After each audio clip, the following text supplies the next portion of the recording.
अणदूरच्या मातीतच नवरत्नांची खाण असून सातासमुद्रापलीकडे अणदूरचा नावलौकिक पुढे नेण्याचे काम विविध क्षेत्रातून युवा पिढी करत असल्याचा आपणास अभिमान असून अशा रत्नांचा सन्मान जय मल्हार पत्रकार संघाने करावा ही अभिमानास्पद गोष्ट असल्याचे प्रतिपादन माजी मंत्री मधुकरराव चव्हाण यांनी व्यक्त केले।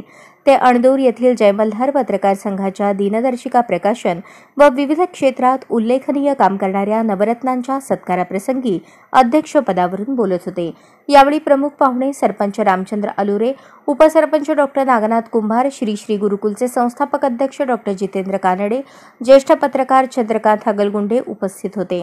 यावेळी वरील मान्यवरांच्या हस्ते डॉक्टर नितीन ढेपे वैद्यकीय, डॉक्टर जयप्रकाश संघशेट्टी वैज्ञानिक, डॉक्टर इब्राहिम नदाफ शिक्षण, प्रवीण घुगे राजकीय, विनोद घुगे पोलीस प्रशासन, शंकर दुपारगुडे पत्रकारिता, प्रसाद कुलकर्णी तहसीलदार, बाबाई चव्हाण सामाजिक, विजयकुमार कांबळे बँकिंग या विविध क्षेत्रात उल्लेखनीय काम करणाऱ्या नवरत्नांचा अणदूर रत्न पुरस्कार देऊन सन्मान करण्यात आला। तसेच अयोध्या येथील 22 जानेवारीच्या श्रीराम जन्मभूमी प्राणप्रतिष्ठापना कार्यक्रमानिमित्त निमंत्रित मधुकर घुगे यांचा पण सत्कार करण्यात आला।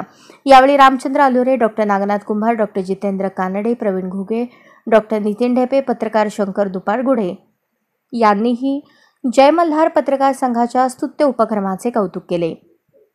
या कार्यक्रमास भगीरथ नाना कुलकर्णी, गोविंद शिंदे, मोजगे दादा, संजू जाधव, सीमा जोशी, डॉक्टर अनिता मुतकर्णा, शुभदा कुलकर्णी, मीरा घुगे, श्रीमंत मुळे गुरुजी, चंद्रशेखर अलुरे गुरुजी, काशीनाथ शेटे, प्रमोद कांबळे, बालाजी घुगे यांच्यासह ग्रामस्थ, महिला, पत्रकार बांधव मोठ्या संख्येने उपस्थित होते। कार्यक्रमाचे सूत्रसंचालन डॉक्टर एम बी बिराजदार यांनी केले। प्रास्ताविक दयानंद काळुंके यांनी केले तर आभार शिवशंकर तिरगुळे यांनी मानले।